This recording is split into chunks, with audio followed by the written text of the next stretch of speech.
జీవితంలో ఏది శాశ్వతం కాదండి. సినిమా వాళ్ళ గ్లామర్ కానీ, రాజకీయ నాయకుల పవర్ కానీ అస్సలు శాశ్వతం కాదు. అలాగే చంద్రబాబు నాయుడు గారికి వచ్చిన కష్టాలు కూడా శాశ్వతం కాదు. రామారావు గారి ఫ్యామిలీ, చంద్రబాబు నాయుడు గారి ఫ్యామిలీ మా ఫ్యామిలీకి బాగా ఆప్తులు, కావలసిన వాళ్ళు.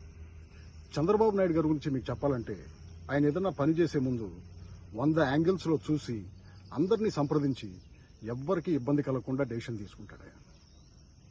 ఆయనకి భూమి మీద ఇవాళే లాస్ట్ రోజని తెలిసినా కూడా కూర్చుని నెక్స్ట్ 50 సంవత్సరాలకి సోషల్ డెవలప్మెంట్ గురించి ప్లాన్స్ వేస్తాడు. ఆయన డబ్బు కోసం కక్కుర్తిపడే మనిషి కాదు. మరి అలాంటి ఆయన్ని సరైన ఆధారాలు కూడా లేకుండా జైల్లో పెట్టి ఎందుకు వేధిస్తున్నారో నాకైతే అర్థం కావట్లేదు. రాజకీయాల్లో ఎత్తులు పై ఎత్తులు చాలా సహజం. కానీ ఒక 73 ఏళ్ల వయసున్న ఆయన్ని జైల్లో పెట్టి హింసించడం ఏ ఎత్తో పై ఎత్తో అయితే మాత్రం అది చాలా దారుణం అండి. అశాశ్వతమైన పవర్ ఉన్న వాళ్ళకి నా హంబుల్ రిక్వెస్ట్ ఏమిటంటే, మీరు ఏ పవర్నైతే వాడి ఆయన్ని జైల్లో పెట్టారో దయచేసి అదే పవర్ను ఉపయోగించి ఆయన్ని వదిలేయండి. మీరు చిటికేస్తే అది జరిగిపోతుందని అందరికీ తెలుసు. ఆయన్ని బయట ఉంచి మీ ఇష్టం వచ్చినట్టు ఇన్వెస్టిగేషన్ చేసుకోండి. ఆయన డెఫినెట్ గా ఈ దేశాన్ని వదిలైతే పారిపోడండి. ఆలోచించండి.